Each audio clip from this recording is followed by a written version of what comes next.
Budget সহায়তা, রেলপথ উন্নয়ন এবং অনুদান হিসেবে বাংলাদেশকে মোট ১৩,০০০ কোটি টাকা ঋণ দিচ্ছে জাপান। দুই দেশের মধ্যে এ সংক্রান্ত একটি চুক্তিপত্র বিনিময় হয়েছে। প্রধান উপদেষ্টা অধ্যাপক ডক্টর মোহাম্মদ ইউনূসের জাপান সফরের তৃতীয় দিনে শুক্রবার এই চুক্তিপত্র বিনিময় হয়।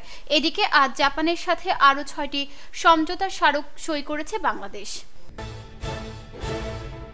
বাংলাদেশ উপকূল অতিক্রম করেছে বঙ্গোপসাগরে সৃষ্ট গভীর নিম্নচাপ।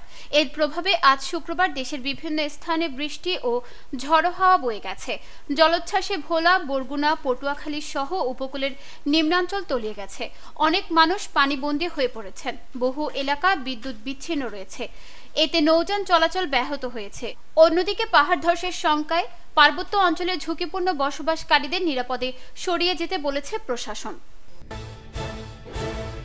চলতি বছরের ডিসেম্বরের মধ্যে জাতীয় নির্বাচনের অনুষ্ঠানে সুনির্দিষ্ট রোডম্যাপ ঘোষণার দাবি জানিয়েছে বিএনপির স্থায়ী কমিটির সদস্য সালাউদ্দিন আহমদ।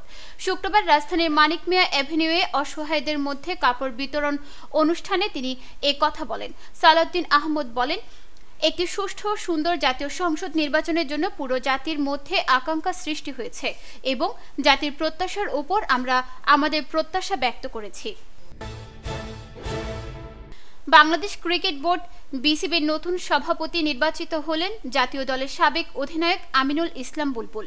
শুক্রবার বিকেলে জরুরি বোর্ড সভায় পরিচালকদের ভোটে তিনি সভাপতি নির্বাচিত হন। বিসিবির পরবর্তী নির্বাচনের আগ পর্যন্ত সভাপতির দায়িত্ব সামলাবেন সাবেক এই অধিনায়ক।